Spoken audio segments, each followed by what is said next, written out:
Hi, Shirley. It's nice to see you and nice to reconnect. It's been a Hi, while. Chris. Yes, it's been a while. Well, good to see you. Yeah, good to see you. So, we're talking about this course, Musically Mussorgsky, and the course runs every Thursday from March 4th through to March 25th, and it's being offered through the Manitoba Conservatory of Music and Arts in collaboration with the province's Safe at Home programming. Who decided to make the class? Did you reach out to the conservatory, or did the conservatory reach out to you? They called me and they left it wide open, but what the possibilities were of creating a class on music and art, but there was no preconceived format. But it took me about 5 seconds to come up with this format. Given my background as a musician and an artist, but also this project that I worked on with Mussorgsky's Pictures and an Exhibition, which is in the classical world the most famous of this marriage of music and art. Right. So, how did the project come about? And can you tell us what people can expect from the class that's being offered, Musically Mussorgsky? Well, we've been looking at three things. There's the story itself, which is the composer Mussorgsky, the artist Victor Hartley, and actually the critic of the day, who was Victor Stasov, who introduced these two guys, and who became fast friends very quickly. And long story short, the artist died very young, and there was an exhibition that the critic mounted a year later, a memorial exhibition, and there was over 400 paintings at this exhibition. And Mussorgsky went to it, and he was so moved that he went home, and in a frenzy, he wrote this iconic masterpiece in the piano repertoire in a month. It's like a 35-minute piece, right? A virtuosic vehicle from beginning to end. And in 1 month he wrote, and he was writing the critic the whole time he was working on it. This is how it's going. He was updating him. And I've worked with a lot of composers in my day, and a month for a big 35-minute piece, that's a lot. Yeah, breakneck. Right? Yeah, exactly. And so there's the whole story, and each movement is a painting, and the paintings have no relationship to each other. They're very random titles from the paintings themselves, watercolors, sketchings, etchings. But what connects them is this promenade, which is a walking theme, basically. And it's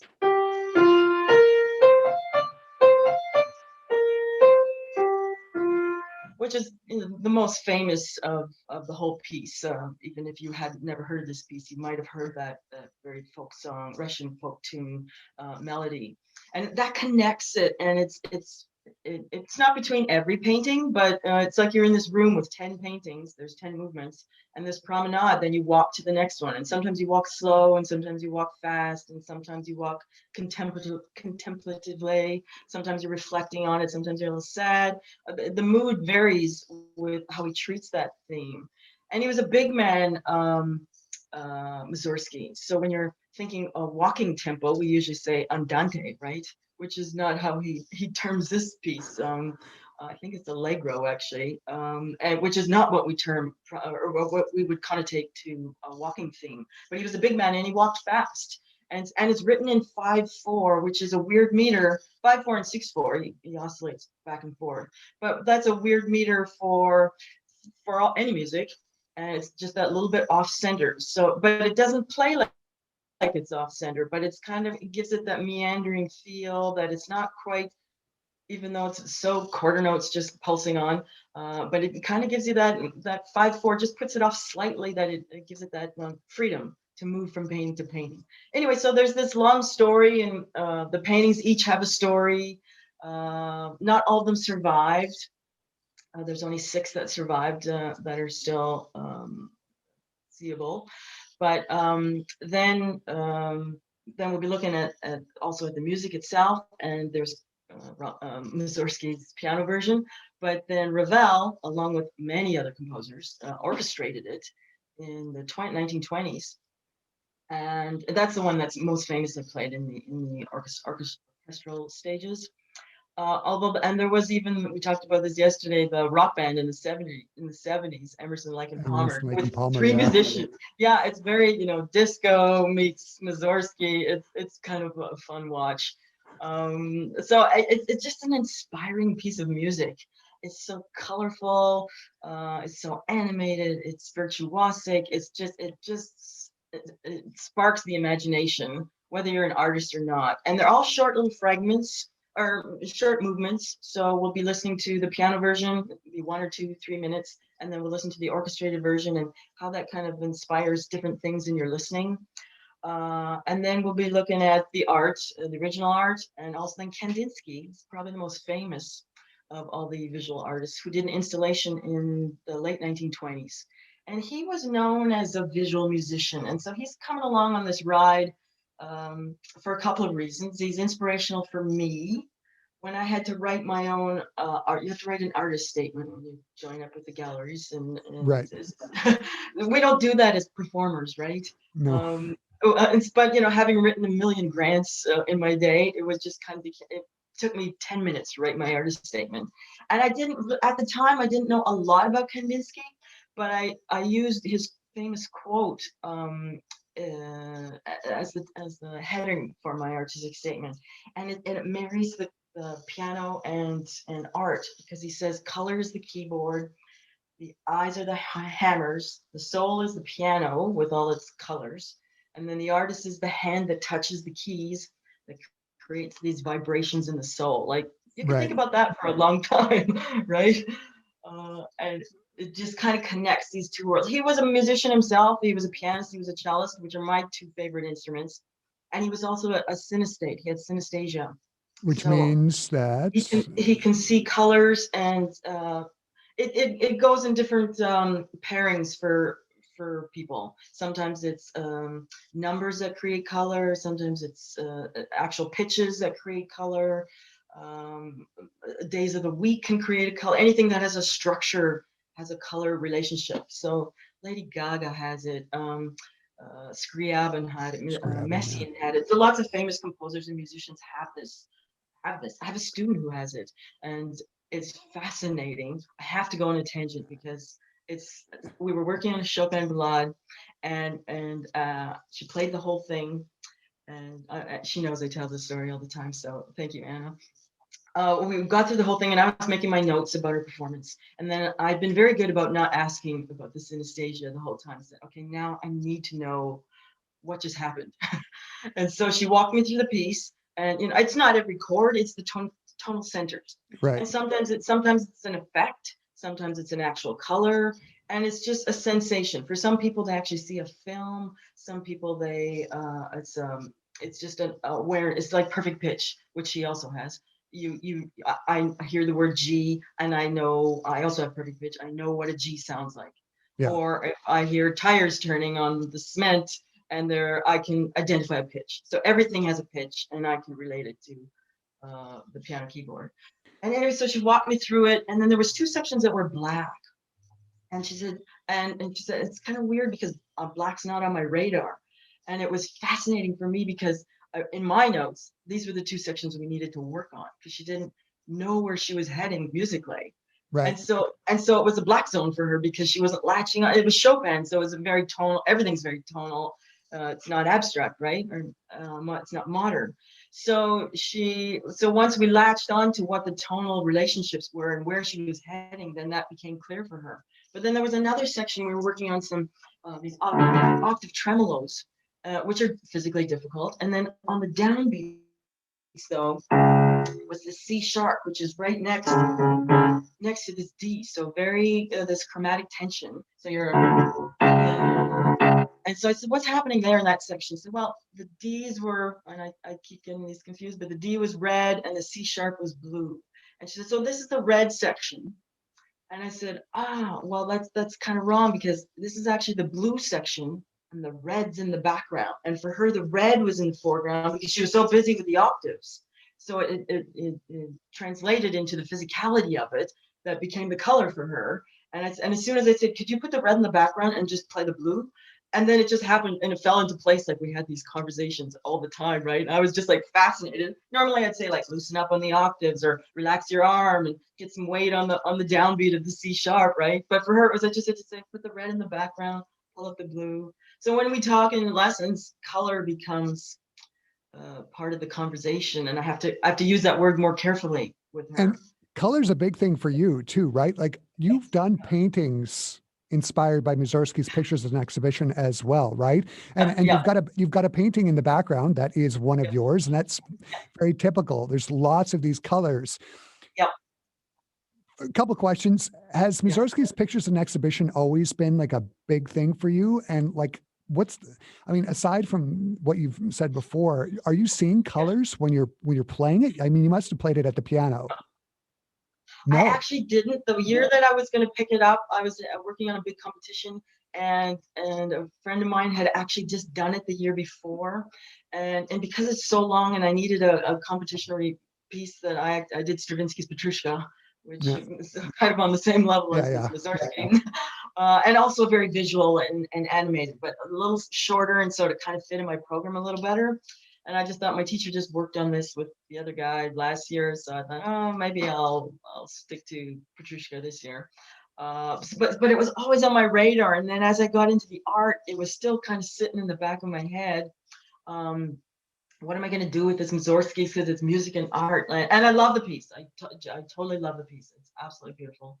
And so the symphony called a couple of years ago, and they do these their student shows where they bring in 2,000 kids for 8 performances. So they get 15 to 20,000 kids depending on how many shows they do, Right. and during the week, and they create this kind of 45-minute, 50-minute show based on some piece of music or a composer. And in this case, they decided to use pictures at an exhibition.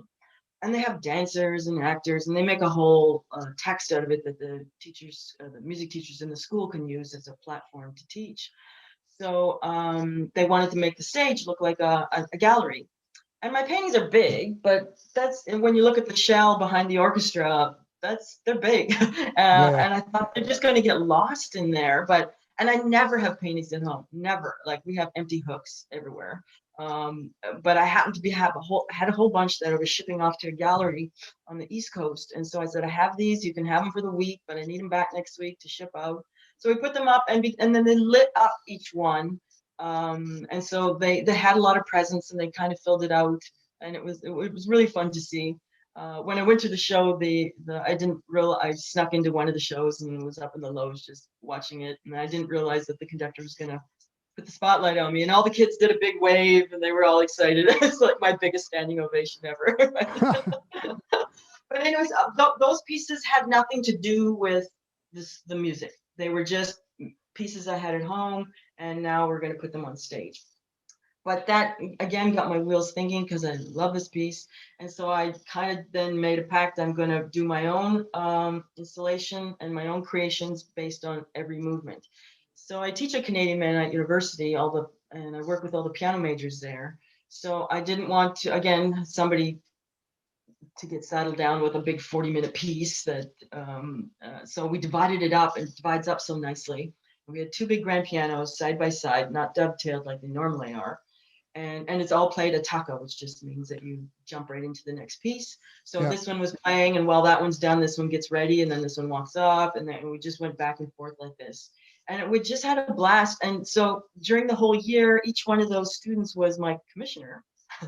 And some of them, we had some great discussions. Some got into the process more than others, but we had fascinating discussions on this whole process. And so I was kind of creating the music through these students who had never heard this music and had never played it. So it was kind of nice to see it through fresh eyes and fresh ears. And then go home and think about that in the studio, and then paint my own interpretation based on our discussions, and then also based on the music itself. So then we did an installation of the whole piece, and so there was 10 paintings plus one for the promenade, Right. for all the promenades. Yeah, so it was quite a process. Ah, it sounds, I mean, the course that's being offered in March sounds just great at the conservatory. One question I've always had, I've known you for many years. What brought you to painting? So as a kid, I come from a musical family, so that's the first thing. My mother was a piano teacher and an organist. So as a kid, I painted and practiced about the same amount of time, but it was kind of preordained I was going to be heading into this music path. And at that time, what am I going to do as an artist? It was a little more the path to music was a little more obvious to me than what am I going to do with this art, as much as my art teachers were trying to get me to go into art. And so then I kind of left it as I went and had my career as a musician. Then I started pulling it up at one point. In fact, when I was doing Randolph Peters' Adventures of Piano Woman, the two piano thing, Mm. then Maury Walker came over to interview me for it, and I had paintings everywhere. In fact, my studio wall behind the grand piano was a Kandinsky that I had painted right onto the wall. It was just a copy, Mm. but so it was about 12 feet by 8 feet, however big the room was. So it was kind of fun. It's my inspiration walking in. And so that was Morley's very first question. He said, "Shirley, what's with all the paintings?" And I said, "Morley, I have no idea. Why don't you come back in 15 years and ask me?" At that point, I was just kind of doing copies just to kind of learn how to uh, work with, or just work with paint. Right. I did a lot of painting as a young kid, but I was more fascinated by the drawing process and charcoals and the sketching, detailing. So then as I started working with the art, then I went to a real artist and I said, I'm doing my originals. I said, "Here's what I'm doing." And he looked at my stuff and he said, "You're all over the map, but I can see that you've got a sense of composition and you got a sense of color. If I had to say one thing to you, I'd say develop a voice." So as a musician, that resonates with us, not about being a soprano or alto, but Yeah, yeah. what's your voice, right? And so that totally resonated with me. And so now, if you see that, or if you see one of my landscapes, there's a technique I've developed with the textures that I use, and it's kind of become consistent. So you can kind of know a Shirley when you see it. You have one in your front hall there when you Yes, that's right. come into the foyer. And so And, the process, it kind of evolved on its own. and some of it is actually literal. I mean, with several of the paintings I've seen, you've got like F holes of string instruments on Yeah, them and sometimes clefs. So there's yeah, literally a musical element to several of your paintings. yeah. Yeah. In fact, so these are, you can see the grand piano shape in there. I don't know. Yeah. Right? So this is a whole series of grand pianos when you're looking down from it. And in fact, when I started working with the musical instruments, then I started with the cello first because it has this beautiful sensual form, the woman's figure Yeah. and the gorgeous reds and of the woods. And so I just thought the piano was so black and had all these solid lines. And so I just didn't find it inspiring. And it's black and white. And the cello had and I love the voice of the cello. So it was just, I was drawn to that, and I avoided the piano for a long time. And so then one time I kind of got to do some piano. And then so I started bringing these wood tones that I was working with the cello and making the piano. I actually had a 7-foot Heinzman at the time that was a gorgeous rosewood. And so then I got thinking, I don't have to do it black, Shirley. I can work with these colors and the reds and the yellows and the purples. And so then I started using that shape, that looking down at the grand piano. Right. And it was one of my aha moments. You don't have them very often, but it's like, oh, I'm onto something. I'm very excited about this, right? And my husband comes in, "Well, you're quite pleased with yourself." And I'm like, "Well, I didn't know this was going to happen, right?" It's like, I'm not so pleased as I am surprised. So the course that's being offered at the conservatory on the Thursdays throughout March, you're going to be showing the paintings and presenting it with the Mussorgsky music. But are you going to be showing your own paintings and your Yes. interpretation of that music as well? So we'll be Yeah. walking through the 11 paintings that I did as well. So we'll divide them up over the 4 weeks. The first one will be a little more historical background and filling all that in, and then we'll kind of do 2 or 3, 4 paintings each session, and then we'll walk through my paintings. And then a big part of this is also this, which for me is the most fascinating part of it, is the whole cycle of the evolution of art. So there's an inspiration, then there's a creation, and then there's an interpretation. Which for me, that interpretation is just as important as this creation and as this inspiration. You don't need to be an artist to be part of this class or to be part of the evolution of art. And that's where Kandinsky ties in, because he was a theorist, an art theorist, who wrote about the spirituality of art and before he became an abstract artist, when he was still doing realism, but he was already talking about the importance of the viewer, not just you're seeing the haystacks of Monet, but that you're now what are you interpreting from this? And that's whatever that is for your world. I'm always fascinated when people call me, oh, I see this and this and this, and I'm like, I had no idea I painted that, right? Yeah. But I find that fascinating, and it's not. Then that takes the piece somewhere else. So there's a constant evolution of this wheel that's turning. So Hartman created these paintings, which then inspired this iconic piece of music, which then inspired another composer to orchestrate it. Right. And then it keeps going on the stages. And then Kandinsky comes along and uses the piano version and does a whole installation with lights and sounds and colors and shapes.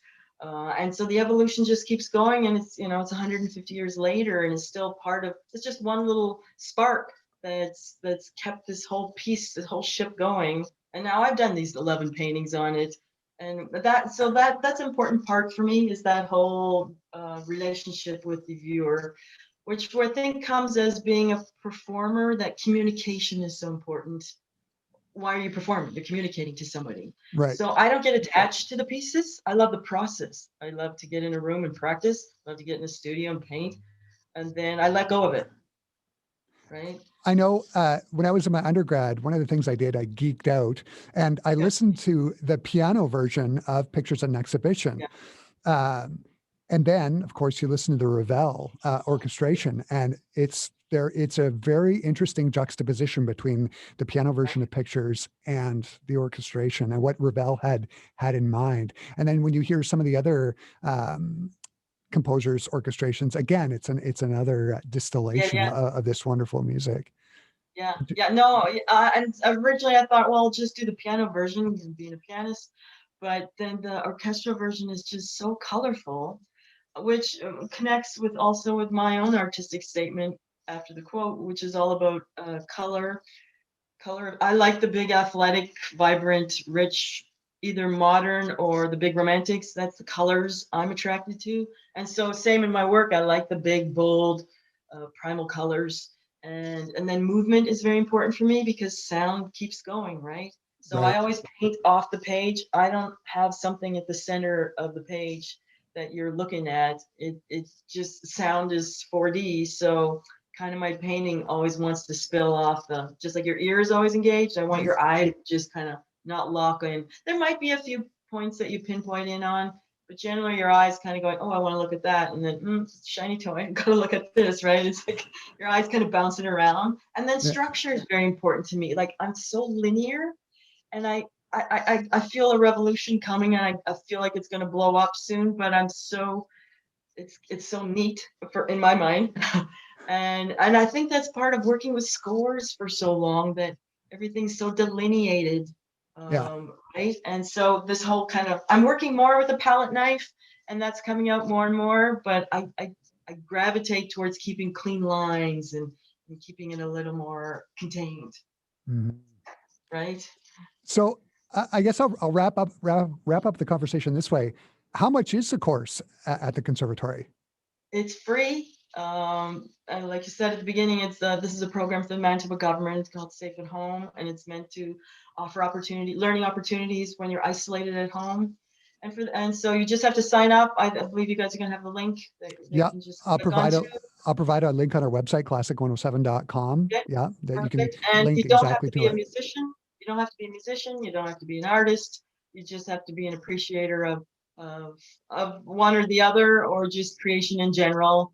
And it's kind of going to be about the process and storytelling and the inspirations for me and how I work, and some of the series. We'll do offshoots that commissions always develop series for me. Usually I love the commission process. It always sparks something new that I didn't think of.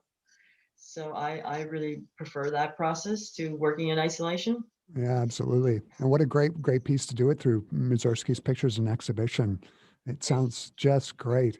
Shirley, thanks so much for taking the time to chat with me today. This has just been excellent. It was great to see you.